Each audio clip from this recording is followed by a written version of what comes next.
Hi friends. അപ്പം കൂട്ടുകാരെ, ഇന്ന് എൻ്റെ മോളാണ് എല്ലാ കാര്യങ്ങളും ചെയ്യുന്നത്. എനിക്ക് അത്യാവശ്യം നല്ല ഹെൽത്ത് ഇഷ്യൂസ് ആയിട്ടിരിക്കുകയാണ്, പനിയൊക്കെ ആയിട്ട്. മോള് രാവിലെ മുറ്റമൊക്കെ നല്ല രീതിയിൽ ക്ലിയറാക്കി നല്ലതുപോലെ വൃത്തിയാക്കുന്നുണ്ട്. ചെടിയുടെ ഇടയിൽ കിടക്കുന്ന കരിയിലകൾ പോലും പറയാതെ തന്നെ എല്ലാം വൃത്തിയാക്കി എടുക്കുന്നുണ്ട്.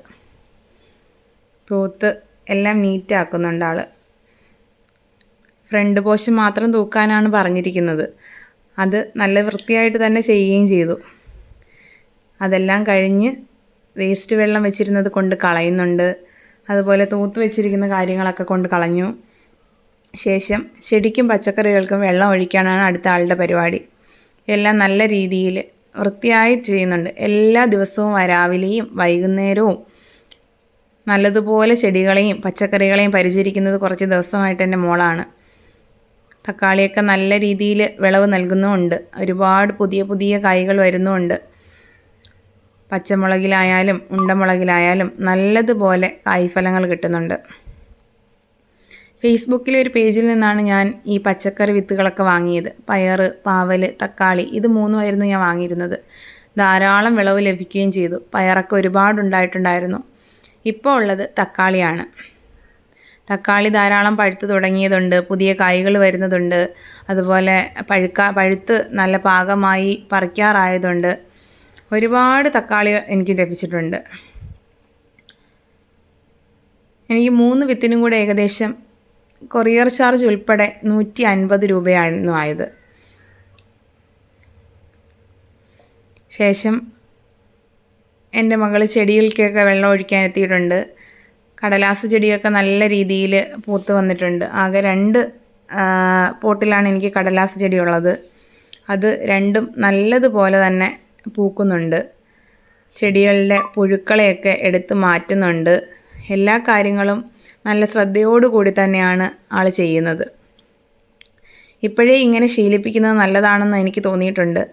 ചെടികളായാലും മുറ്റമായാലും അവരുടെ മറ്റു കാര്യങ്ങളായാലും എല്ലാം സ്വന്തമായി നോക്കാനും കാണാനുമുള്ള പ്രാപ്തി ഉണ്ടാകുന്നത് നല്ലതാണ്. അതിനുശേഷം ആൾ ചെടിക്കൊക്കെ വെള്ളം ഒഴിച്ചിട്ട് പഴച്ചെടികളുടെ ഇടയിലേക്ക് വന്നിട്ടുണ്ട്. വളരെ കുറച്ച് മാത്രം പഴച്ചെടികളാണ് ഞാനിവിടെ നട്ടിരിക്കുന്നത്. മൽബറി, മാവ്, പേര, 2 തരത്തിലുള്ള റംബൂട്ടാൻ, അതുപോലെ സപ്പോർട്ട, അങ്ങനെ കുറച്ച് ഒക്കെയാണ് ഇവിടെ ഉള്ളത്. ഇതിൻ്റെ ഇടയിലും തക്കാളിയൊക്കെ നട്ടിട്ടുണ്ട്. ധാരാളം കായ്കളുണ്ടായി കിടപ്പുണ്ട്. മാവ് ഈ വർഷവും പൂത്തിട്ടുണ്ട്. ഇതുവരെ കായ് പിടിച്ചിട്ടില്ല. സപ്പോർട്ടയിൽ കായ്കൾ ഉണ്ടായിട്ടുണ്ട്. പേരയ്ക്ക ധാരാളം കായ്കൾ എപ്പോഴും പേരയ്ക്ക കിട്ടാറുണ്ട്. 2 തരത്തിലുള്ള റംബൂട്ടാനാണുള്ളത്. ഒരെണ്ണം പൂത്ത് തുടങ്ങിയിരുന്നു. ശേഷം കുറച്ച് കുരുമുളക് ഉണക്കാനുള്ളതും കൂടെ ആളെടുത്ത് മുറ്റത്തേക്ക് കൊണ്ടുപോയിട്ടുണ്ട്. അതൊക്കെ നല്ലതുപോലെ നിവർത്തി അത് പറന്നു പോകാതിരിക്കാൻ, കാറ്റാണല്ലോ. ഇപ്പം കല്ലൊക്കെ എടുത്ത് വെച്ചു. വളരെ കുറച്ച് മാത്രമാണുള്ളത്. കുറച്ചൊരു കുരുമുളകിൻ്റെ കൊടിയിൽ നിന്നും വളരെ കുറച്ച് മാത്രമാണ് ലഭിച്ചിട്ടുള്ളത്. വീട്ടാവശ്യത്തിന് ഉപയോഗിക്കാൻ വേണ്ടി മാറ്റുകയാണ്. ശേഷം ഞാനാണെങ്കിൽ വൈകിട്ട് കുറച്ച് അരി ആട്ടാൻ വേണ്ടിയുള്ളത് എടുത്ത് വെള്ളത്തിലൊക്കെ ഇട്ടു. എനിക്ക് ജ്യൂസ് അടിക്കാൻ ഒരു 2-3 മാതളമൊക്കെ പുള്ളിക്കാരി പൊളിച്ച് ജ്യൂസൊക്കെ അടിക്കാൻ തുടങ്ങുന്നുണ്ട്. വളരെയധികം ഹെൽപ്ഫുള്ളായിട്ട് തോന്നിയിട്ടുണ്ട്. എന്നാലും ഇതൊന്നും വലുതായിട്ട് ചെയ്തൊന്നും ശീലമില്ലാത്ത ആളാണ്. ഇത്രയൊക്കെ നല്ലതുപോലെ ചെയ്യുമെന്ന് ഞാൻ പ്രതീക്ഷിച്ചതുമില്ല. ഇടയ്ക്കിടയ്ക്ക് ആളുടെ ആരോഗ്യവും ആൾ നോക്കുന്നുണ്ട്. ഇടയ്ക്കിടയ്ക്ക് മാതളം വായിലേക്ക് പോകുന്നുണ്ട്. അങ്ങനെ ജ്യൂസ് അടിക്കാനുള്ളതും ആളിന് നോർമലായിട്ട് കഴിക്കാനുള്ളതും ആൾ എടുത്ത് മാറ്റി വെച്ചിട്ടുണ്ട്.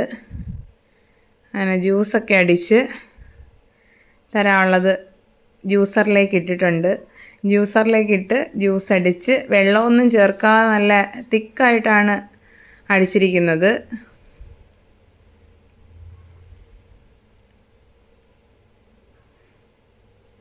അടിപൊളി ജ്യൂസ് റെഡി ആയിട്ടുണ്ട്. അപ്പം ഇതൊക്കെയാണ് ഇന്നത്തെ വിശേഷങ്ങൾ. അപ്പം ഓക്കെ ഫ്രണ്ട്സ്, അടുത്തൊരു വ്ളോഗുമായിട്ട് കാണാം. ബൈ.